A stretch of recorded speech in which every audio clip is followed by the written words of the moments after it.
Hi hello నమస్తే welcome to Times of India సమయం. This is Sangeethika.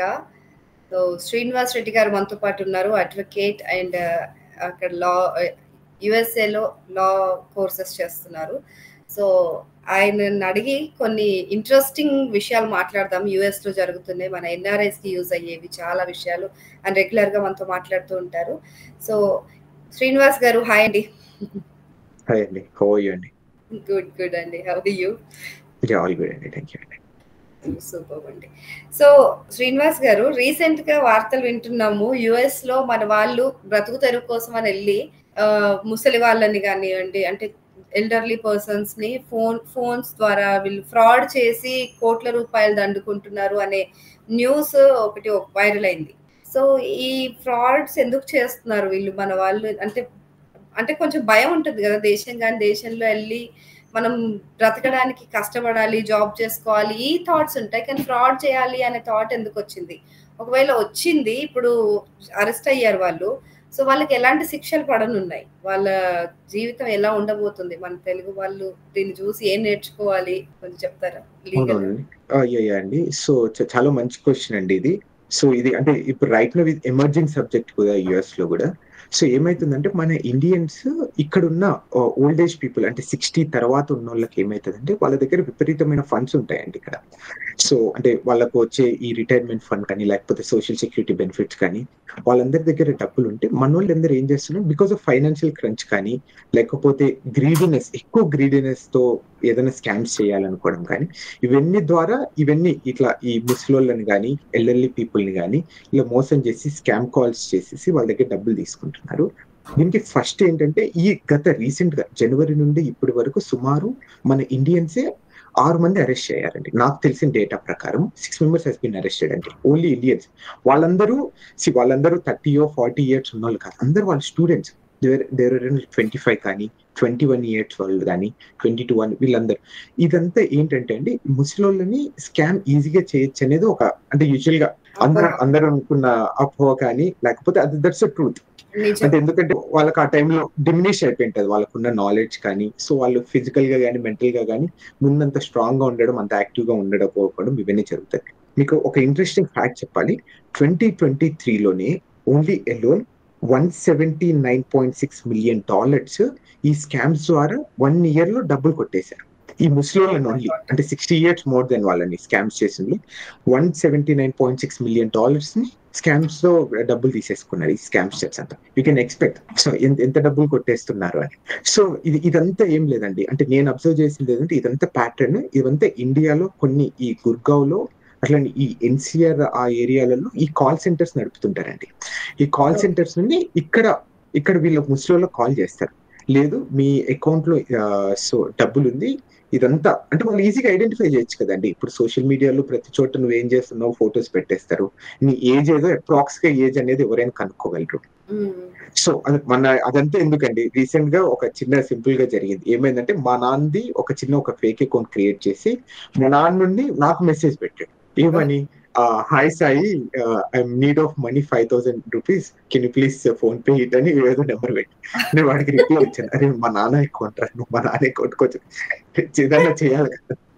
So అలా ఉన్నారు ఇప్పుడు పరిస్థితిలో.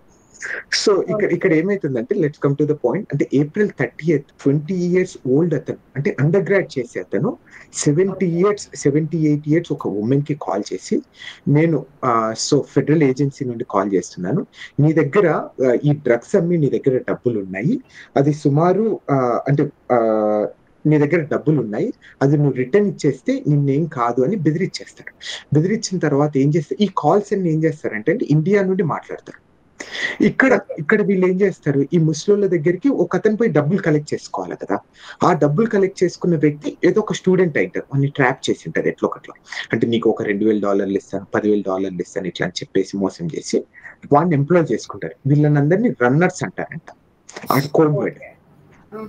సో వాళ్ళు ఇండియా నుండి కాల్ చేసి, ఇట్లా నేను FBI నుండి కాల్ చేస్తున్నాను, నీ అకౌంట్ లో ఈ క్రిమినల్ యాక్టివిటీ నుండి వచ్చే డబ్బులు ఉంది, ఇదంతా నువ్వు రిటర్న్ మాకు ఇచ్చేసి అనుకో, మిమ్మల్ని సేఫ్ గా పెడతాము, లేకపోతే మిమ్మల్ని జైలుకి తీసుకెళ్తాం. మీ వయసు సుమారు 60 ఏళ్ళు ఉంది, మీరు 60 ఏళ్ళు జైలుకి వెళ్తే సుమారు 20 ఏళ్ళు మీరు జైలు శిక్ష అనిపించి అక్కడే చచ్చిపోతారు.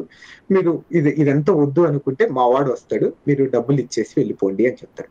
ఇక్కడ పాపం వీళ్ళు స్టూడెంట్స్ ఏం చేస్తారంటే, ఇతను ఒక $2,000-3,000 కి కొంచెం కకృతి పడో లేకపోతే ఈ ఫైనాన్షియల్ కన్స్టెంట్స్ వల్ల వీళ్ళ దగ్గరికి వెళ్ళేసి డబ్బులు కలెక్ట్ చేసుకోవడానికి వెళ్తారు. అప్పుడు వీళ్ళు ఏం చేస్తారు, పోలీసులకు అప్పుడు ఇన్ఫార్మ్ చేసి ఉంటారు ఎవరికొకరికి. పోలీసులు అంబుష్ కొండి వీళ్ళని అరెస్ట్ చేసేస్తారు. సో ఇతనికి ఈ పలానా వ్యక్తి, this was happened in north Kerala state లో జరిగింది. సో ఇతనికి ఏం చేశారంటే, ఇతనికి ఆల్మోస్ట్ $1 million బాండ్ సబ్మిట్ చేయమని చెప్పారు. $1 million which is equals to 8 crores bond చేయమని. So which is impossible for any Indian. $8 million bond కోసం ఆశపడితే ఇలా ఉంటది.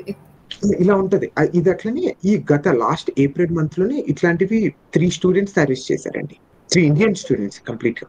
మొత్తం అందరు ఇండియన్స్, 3 ఇండియన్స్. ఈ లాస్ట్ మంత్ ఇంకా ఫెబ్ లో కూడా ఒకటి జరిగింది. అది కూడా మనకు తెలుగు అతనే అనుకుంటాను, ఏదో హైదరాబాద్ అనుకుంటా అది కూడా చేసేది.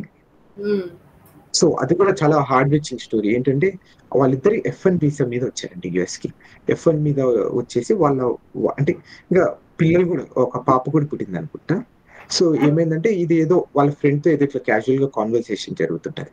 నాకు చాలా ఇబ్బందిగా ఉంది, నేను ఏం చేయాలి. వాళ్ళ ఫ్రెండ్ ఒక ఇండియాలో పరిచయం చేస్తాడు ఇట్లనే, నువ్వు ఇట్లా రన్నర్ గా పనిచేయి, నువ్వు రన్నర్ గా పనిచేస్తే నీకేం కాదు అని. ఇతను కూడా సేమ్ 70 years 80 years ఓల్డ్ ముసలి అతని దగ్గరికి డబ్బులు కలెక్ట్ చేసుకోవడానికి పోలీసులు అంతా అంబుష్ కొని వాడిని అరెస్ట్ చేసేస్తారు, అతను జైల్లో వేసేస్తారు. సో ద ప్రాబ్లం ఏంటంటే, ఇప్పుడు బాండ్ తను సబ్మిట్ చేయగలదు అనుకుంటే తను ఇన్ని క్రైమ్స్ చేయాల్సిన అవసరం లేదు, తన దగ్గర ఆ డబ్బులు కూడా ఉంటుంది. సో కంప్లీట్ గా జైల్లో ఉండిపోతారు. అంతే కదా. సో ఇక్కడ ఇండియా నుంచి నడిపించే వాళ్ళు కొంచెం సేఫ్ గానే ఉన్నారు. వాళ్ళని పట్టుకుంటారా? వాళ్ళని పట్టుకునే ఛాన్సెస్ ఉన్నాయా? అంటే వాళ్ళని ఏం పట్టుకుంటారండి, ఉన్నారు కాబట్టి వాళ్ళకి సంబంధం లేదు.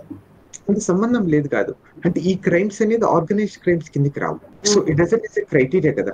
ఇప్పుడు ఆర్గనైజ్డ్ క్రైమ్స్ అంటే ఏంటి, హ్యూమన్ ట్రాఫికింగ్ కానీ, డ్రగ్స్ కానీ, విచ్ ఇస్ స్కామింగ్స్ అనేది which is not an organized crime and transnation jurisdiction ఉండదు. ఒకవేళ ఫర్ ఎగ్జాంపుల్ మీరు ఇంప్లిమెంటేషన్ చేయాలనుకుంటే కానీ ప్రాక్టికల్ ఇష్యూస్ తీసుకొని, ఇప్పుడు అతన్ని మనం కనుక్కొని ఎక్కడ ప్రూఫ్స్ ఉన్నాయి, వీళ్ళు ఇండియా ఇక్కడ FBA వాళ్ళు ఇండియాకి వెళ్ళి వాళ్ళని అరెస్ట్ చేసి తీసుకొని రావాలనుకుంటే ఇంకా 20 ఏళ్ళు టైం పడుతుంది. So which is not possible. So ఇంకో కేసు అన్నారు, ఇప్పుడు 3 కేసులు జరిగాయి కదా, ఇది ఒక కేసు. ఇంకోటి దిస్ వాస్ హ్యాపెన్ ఇన్ 2019 లో మార్చ్ టు నవంబర్ 2019 లో ఇతను జయంత్ లాల్ పటేల్ అనే వ్యక్తి స్కామ్ చేశాడండి. ఇతను సుమారు $3.2 million స్కామ్ చేశాడు చూడండి, విచ్ వాజ్ ఇన్ 2019. అంటే you can expect which is equals to 26 crores మన ఇండియన్ రూపీస్ లో. తనకి ఏం చేశారంటే, తనకి ఆల్మోస్ట్ 4 years సేమ్ ఇట్లనే స్కామ్స్ అండి. సేమ్ ఇండియాలో ఉండి ఎవరో ఇట్లా కాల్ చేస్తారు, వీరు ఇక్కడ ఒక 4-5 ఎంప్లాయ్ చేసుకుని రన్నర్స్ గా పెట్టుకుని ఆ డబ్బుల్ని కలెక్ట్ చేసుకుని అది ఇండియాకి డబ్బులు పంపిస్తారు. పాపం వీళ్ళు పాపం వీళ్ళు ఏం చేస్తున్నారు ఏంటి అనేది కొంచెం ఐడియా ఉన్నా కానీ ఏం జరుగుతుంది ఫ్యూచర్ కాన్సిక్వెన్సెస్ అనేది ఏం తెలియదు దీంట్లో. వీళ్ళు జస్ట్ ఏం చేస్తారంటే, వీళ్ళకు ఫ్లైట్ టికెట్స్ ఇస్తారు, మీ దగ్గరికి పోయి మా డబ్బులు కలెక్ట్ చేసుకొని అది ఎంతనో మీరు ఇచ్చే $70,000 $80,000 డబ్బులు తీసుకొని వీళ్ళు ఇక్కడికున్న హవాలా ఎవరి దగ్గర వెళ్ళేసి హవాలా చేసి ఇండియాకి పంపించేస్తారు. అంతే వీళ్ళకి తెలిసిండేది. లేకపోతే ఏదైనా డిపాజిట్స్ లో పెట్టడం, లేకపోతే క్రిప్టోలో. I think you well known of the crypto కూడా ఎండ్ టు ఎండ్ ట్రాన్సాక్షన్స్ అనేది ఎవరికి తెలియదు. ఎండ్ టు ఎండ్ ఎన్క్రిప్షన్ ఉంటుంది. అంటే ఫర్ ఎగ్జాంపుల్ నేను మీకు పంపించేది మీరు నాకు పంపించేది తప్ప అదర్ పర్సన్స్ కి ఎవరికి తెలియదు, దాన్ని ఎవరు హ్యాక్ చేయలేరు. సో అలాంటివన్నీ చేస్తారు. అంటే ఇతనికి హార్దిక్ జయంత్లాల్ పటేల్ కి సో ఏమైతుందంటే $3.2 million ఇతని మీద ఫైన్ వేసి, అంటే రెస్టిట్యూషన్ కి ఇతను సుమారు 85 విక్టిమ్స్ ని స్కామ్ చేశాడంట. అతను వాళ్ళందరిని ఐడెంటిఫై చేశాడు, వాళ్ళందరికి మీరు డబ్బులు ఇవ్వండి, అట్లనే 4 సంవత్సరాలు జైలు శిక్ష అనుభవించాలని కోర్టు చెప్పేసి. ఒక్కరి దగ్గర నుంచి కాదు, 85 డిఫరెంట్ పీపుల్స్ ని స్కామ్ చేశారు. అప్పటి వరకు కూడా దొరకలేదు. సో ఈ స్కామ్ లో ఇంత 4 మంది ఉన్నారట ఒకే దాంట్లో, ఈ 2019 లో జరిగిన స్కామ్ లో. సో ఇద్దరికి ఆల్రెడీ ఫెలోనీ ఛార్జెస్ పడి వాళ్ళు జైలు అనుభవిస్తున్నారు. ఇతను కూడా నేను గిల్టీగా ఒప్పేసుకుంటాను, నాకు ఏదైనా తక్కువ ఇవ్వండి అని చెప్పాడు. ఇక్కడ ప్రాసిక్యూటర్స్ కి చాలా పవర్స్ ఉంటాయండి. అంటే ప్లీ బార్గెనింగ్ చేయొచ్చు.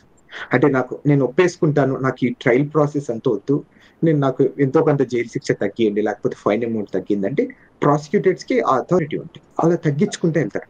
ఇతను కూడా సేమ్. అందుకే ఈ ఫెలోనీ చార్జెస్ సుమారు ఇది ఆల్మోస్ట్ ఒక 10 సంవత్సరాలు జైలు శిక్ష పడుతుంది. ఇతను ఒప్పేసుకుని అందుకే 4 సంవత్సరాలకి తీసుకొని వచ్చారు. ఇట్లా $26 మిలియన్, అంటే ఎంత కొట్టేసావో అంత రిటర్న్ ఇచ్చేసి అని చెప్పారు. ఓకే. సో అంటే దీనికి ఏం లేదండి, సో ఇప్పుడు సెక్షన్స్ ఏమేమి తను పెట్టారంటే ఇవ్వలేడు, ఇవ్వకపోవడం వల్ల ఇప్పుడు ఇంకా అంతేనా, జైలే పరిస్థితి ఇంకా జైల్లో ఉండిపోతారు. సో ఎందుకు ఏం చెయ్యడం, చేస్తారు, ఎందుకు ఇలాంటి అంటే కాన్సిక్వెన్సెస్ ని కనీసం ప్రెడిక్ట్ చెయ్యకుండా ఇష్టం వచ్చినట్టు ఆ టైం గడవాలి అని చెప్పి ఈజీ మనీ కోసం అట్రాక్ట్ అయ్యి ఇలాంటి పనులు చేస్తున్నారు. అంటే అసలు మన ఊళ్ళో చేయకూడదండి. మన ఊళ్ళకి నేను చాలాసార్లు కూడా చెప్పాను, మనం చాలా వీడియోస్ లో మనం ఎందుకు చేయాలి ఒకసారి అర్థం చేసుకోండి. ఈవెన్ ఒక చిన్న వైలేషన్ చేసినా కానీ మనం ఇక్కడ సఫర్ కావాలి. మనం ఇమిగ్రెంట్స్, ఇక్కడ మనకు బతుకు తెరువు ఇండియాలో దొరకను, లేకపోతే మనం బంగారు భవిష్యత్తు కోసమో ఇక్కడికి వచ్చాం. మనం అక్కడికి వచ్చి ఎన్ని జాగ్రత్తలతో ఉండాలి. అది ఏంటో అంటే ఈజీ మనీ అంటే అంతే. సో మనం ఈ మధ్య బెట్టింగ్స్ ఇవన్నీ చూస్తుంటాం, అలాంటిదే ఇది కూడా. ఇంకా అక్కడికి అనిపిస్తుంది కొంచెం కష్టపడితే అవే అమౌంట్ వాళ్ళు సంపాదించుకోవచ్చు, బట్ అంత టైం ఉండట్లేదు అన్నట్టు ఫీల్ అయిపోతుంది. టైం అదే టైం అదే విధంగా తొందరగా. ఇప్పుడు ఇతనికి 21 years ఓల్డ్ అతను చేశాడండి, మన ఏప్రిల్ 30. తనకి ఏం లైఫ్ ఉంటుంది? 21. అతను అండర్ గ్రాడ్ డిగ్రీ చదువుతున్నాడు. క్రేజీ అసలు. సో ఎలా తప్పించుకోవాలి అసలు? మీరైతే ఇంతకు ముందు వీడియోస్ లో మీరు చెప్పారు, లైక్ ఇల్లీగల్ గా అక్కడ అసలు వర్క్ చేయడమే తప్పు. కొంతమంది ఎక్కువ పనులు చేస్తూ ఉంటారు ఎక్కువ మనీ కోసము, అలాంటిది వీళ్ళేమో స్కామ్స్ చేయడానికి వెళ్ళిపోతున్నారు. సో హౌ ఆ థాట్ ప్రాసెస్ ని ఎట్లా చేంజ్ చేయాలనుకుంటున్నారు? ఏంటి ఇల్లీగల్ గా అంటే లీగల్ ఎడ్యుకేషన్ లేదా మేబీ మన వాళ్ళకి ఎక్కువ అక్కడ అంటే ఏం జరుగుతుంది, దీని తర్వాత కాన్సిక్వెన్స్ ఏంటి అనేది కనీసం అవగాహన ఉండాలి కదా. అంటే నేను అనుకోవడం ఏంటంటే ఆ టైంలో ఆ హీట్ ఆఫ్ ద మూమెంట్ కానీ, ఆ టైంలో నాకు ఇంత డబ్బులు కావాలి అవసరం, లేకపోతే రెంట్ కట్టాలి, ఫైనాన్షియల్ కన్స్ట్రెంట్స్ ఒకేసారి వచ్చేసింటాయి. ఆ టైంలో తీసుకునే డెసిషన్స్ ఇవన్నీ అనుకుంటారు. వాళ్ళు ఏ రోజే కానీ యుఎస్కి వచ్చారంటే I think they family well settle, American dream కోసం తప్పకుండా వచ్చారు. సో ఇక్కడ ఏమైతుందో ఖర్చులు విపరీతంగా ఉంటాయండి. సో రైట్ నో మీ అందరికి తెలిసిందే, ఇన్ఫ్లేషన్ రేట్ కూడా ప్రతి డైలీ లైక్ 4-5% పెరుగుతూనే ఉంది. అంటే లాస్ట్ టైం వచ్చిన అంటే ఖర్చు ఈ రోజు అవి రావడం లేదు. సేమ్ ఎక్స్పెండిచర్ తో మీకు డబ్బులు సేవ్ చేసుకోలేకపోతున్నాం. సో ఇట్లాంటివి ఏదైనా ఈ ఈజీ మనీ అంటే ఇప్పుడు యూజువల్ గా ఈ బెట్టింగ్స్ కానీ, సో ఇవన్నీ పోతాయి. అంటే బెట్టింగ్స్ అనేది ఇట్స్ లక్ అండి. సో ఇదైనా అనుకో తప్పకుండా ఈ స్కామ్ అనేది తప్పకుండా అమౌంట్ వచ్చేస్తుంది, మనకేం ఇబ్బంది లేదు అనుకునే ఈ స్కామ్స్ లో దిగేస్తున్నారు. పాపం అంటే చాలా సఫర్ అయిపోతున్నారు. అవును. ఇప్పుడు అక్కడ ఉన్న వాళ్ళ ఫ్యామిలీస్ పరిస్థితి ఏంటి? ఇప్పుడు కొంతమంది పెళ్లి చేసుకున్నారు, పిల్లలు కూడా ఉన్నారు అని అంటున్నారు కదా. సో ఆ ఫ్యామిలీ ఎలా సఫర్ అవుతుంది? ఇప్పుడు తను వెళ్ళి జైల్లో ఉంటున్నాడు, ఓకే, బట్ వెనకాల ఫ్యామిలీ ఇంకా క్రైసిస్ అనుభవిస్తూ ఉండాలి కదా. క్రైసిస్ అనుభవిస్తారు. అంటే ఈ కేసులో అంటే మనం ఇందాక అనుకున్న కేసులో, తెలుగు వాళ్ళ కేసులో ఆమె F2 వీసాలో ఉన్నట్టుందండి. ఐఎమ్ నాట్ షూర్ ఇంకా. సో ఆమె వీసా టర్మినేట్ అయిపోతుంది. అంటే ఇతని F1 మీద డిపెండెంట్ ఉంటుంది. F1 ఉన్నంత వరకే నువ్వు F2 ఉండగలవు. అంటే సో హస్బెండ్ నువ్వు కంట్రీలో లీగల్ గా ఉన్నంత వరకే వైఫ్ కూడా ఉండగలదు. సో ఇప్పుడు ఆల్రెడీ హస్బెండ్ జైలుకి వెళ్ళిపోయాడు కాబట్టి she illegally staying here. I think she already left to India అనుకుంటాను. ఐఎమ్ నాట్ షూర్ ఇంకా. ఓకే. సో తను ఇక్కడ ఏం చేసేది లేదు, వర్క్స్ కూడా ఏం చేసుకోవడానికి లేదు, ఇంకా బతుకుతారు ఏం చేసుకోవడానికి.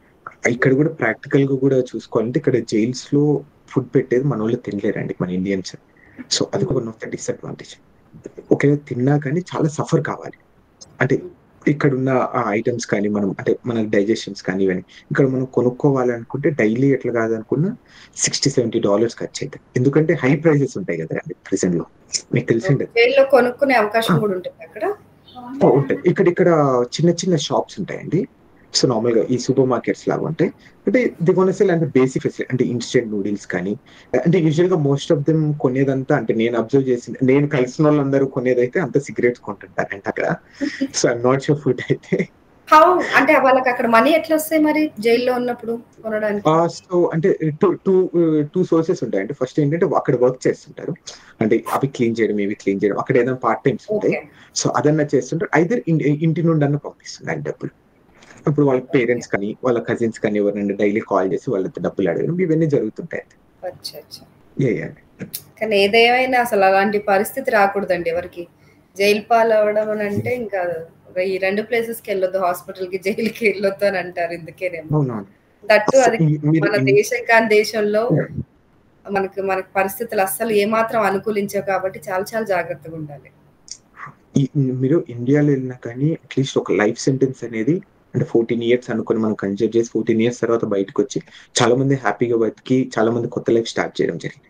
కానీ యుఎస్ లో once you're into jail any kind of crime అండి మీరు లైఫ్ లో ఇంకా మళ్ళీ దాని తర్వాత బ్యాక్ చాలా కష్టం. ఇప్పుడు ఏంటంటే ఆల్మోస్ట్ 30 ఇయర్స్ 40 ఇయర్స్ జైలు శిక్ష చేస్తారు. ఇట్లా ఇప్పుడు ఫర్ ఎగ్జాంపుల్ ఇండియాలో ఏమైతుంది అంటే ఇప్పుడు మనం ఒక క్రైమ్ ఒక 2-3 క్రైమ్స్ చేసాం అనుకోండి ఒకే టైం లైఫ్ ఆ ఇంప్రిజన్మెంట్ లో కన్సిడర్ చేస్తారు. ఇప్పుడు ఒకటి 5 ఇయర్స్ 4 ఇయర్స్ 6 ఇయర్స్ ఉన్నది అనుకోండి కంప్లీట్ మాక్సిమం 6 ఇయర్స్ సెంటెన్స్ అన్ని అనుభవిస్తాం ఆ క్రైమ్స్ చేసి. ఇక్కడ యుఎస్ లో అలా అని కాదు, ఇక్కడ యాడ్ అప్ అవుతుంటాయి. ఇప్పుడు ఒకవేళ మీరు మర్డర్ చేశారు దొంగగా గన్ కన్నారు అనుకోండి మర్డర్ కి 20 ఇయర్స్ మళ్ళీ దొంగగా గన్ కొన్నందుకు 10 ఇయర్స్ మళ్ళీ మీరు ఇల్లీగల్ గా ఏదైనా చేశారు ఇలా పెరుగుతూ పోతుంటారు. అంటే ఆల్మోస్ట్ 40 ఇయర్స్ కన్సిడర్ చేస్తారు ఇక్కడ. సో 40 ఇయర్స్ వరకు మీరు 40 ఇయర్స్ తర్వాత మీరు మన బతుకమ్మ ఇంకేం ఉండదండి అయిపోయింది లైఫ్. అందుకే అసలు యుఎస్ లో మన వాళ్ళు కూడా చిన్న సింపుల్ గా కూడా క్రైమ్ చేయకూడదు. ఇప్పుడు అంటే యూజువల్ గా మనకి ఇక్కడ జే వాకింగ్స్ అనేది ఉంటుంది అంటే రోడ్డు మధ్యలో నడుచుకుంటూ వెళ్తుంటాం. మన ఇండియాలో యూజువల్ గా అదేమంటారు జీబ్రా క్రాసింగ్ లేకపోవడం వల్లనో అంటే మన ఇండియాలో ఇంకా కొంచెం అంత స్ట్రిక్ట్ రూల్స్ రాకపోవడం వల్ల ఏమైతుంది మనం ఎట్లంటే అట్లా రోడ్ క్రాస్ చేస్తుంటాం. ఇక్కడ అది కూడా చేయకూడదు మన ఇండియన్స్. మన వాళ్ళు ఎందుకు చేస్తున్నారు నాకు అర్థం కాదు. జీబ్రా క్రాసింగ్ అక్కడికి వెళ్ళండి ఒక 5 minutes ఉన్నా కానీ అక్కడికి వెళ్ళి మనం క్రాస్ కావాలి. సో ఇక్కడ ఇట్లా మధ్యలో క్రాస్ అవ్వడం అది కూడా traffic violation which is leads to arrest. అది ఇప్పుడు దాని ద్వారా మీ లైఫ్ ని రిస్క్ చేయడం లేదండి, పక్కన వాడు కారు తోలే వాడి లైఫ్ రిస్క్ చేస్తున్నారు. వాడు మిమ్మల్ని కొట్టి బయట వేరే దాన్ని కొట్టేస్తే వాడి ప్రాణాలకే హాని. అది కూడా అసలు మన వాళ్ళు చేయకూడదు అంటున్నారు. అసలు యాక్చువల్లీ ఇక్కడ కూడా మనకు ఉన్నాయి అలాంటి రూల్స్ కానీ స్ట్రిక్ట్ గా అమలు అవ్వట్లేదు అంతే. సో అక్కడ మాత్రం అలా చట్టం ఎవరికి చుట్టం కాదు అక్కడ. సో అంతే కానీ చాలా స్ట్రిక్ట్ గా ఉంటాయి కాబట్టి చాలా కేర్ఫుల్ గా ఉండాల్సిన పరిస్థితి. అవునవునండి. అట్లీస్ట్ మనం ఇమ్మిగ్రెంట్స్ అండి మనం చాలా కేర్ఫుల్ గా ఉండాలి. మనం నాన్ ఇమిగ్రెంట్స్ ఇమిగ్రెంట్స్ మనం బతుకు తెరువు కోసం వచ్చి మనం బతుకు తెరువు కోసం వచ్చినప్పుడు ఏ తప్పు చిన్నది కూడా చేయకూడదు. అంటే ఎక్కడ తప్పు చేయకూడదు మనం అంటే ఈ కంట్రీలో ఇండియాలో కూడా చేయకూడదు. అవును ఎక్కడైనా తప్పే కాకపోతే అక్కడ ఉన్నప్పుడు ఇంకా కొంచెం జాగ్రత్తగా ఉండాలి. ఇక్కడ చేసినా నీకు తెలియకుండా పొరపాటుగా చేసినా కూడా అట్లీస్ట్ ఒక సోర్స్ అనేది ఉంటుంది, బ్యాకప్ అనేది ఎవరో ఒక ఫ్యామిలీ మెంబరో ఇంకెవరో చుట్టూ ఉంటారు. బట్ అక్కడ ఇంకా ఎంటీగా ఒంటరి జీవితం కాబట్టి చాలా చాలా కేర్ఫుల్ గా ఉండాలి. And thank you so much మీరు ఈ విషయాలన్నీ కూడా మన వాళ్ళకి చేరవేస్తున్నారు, లీగల్ గా నిజంగా చాలా ఎడ్యుకేట్ చేస్తున్నారు. సో చాలా తెలుసుకోవాల్సిన విషయాలు ఇవన్నీ importantly. So thank you so much Srinivas గారు for sharing all your information. Thank you.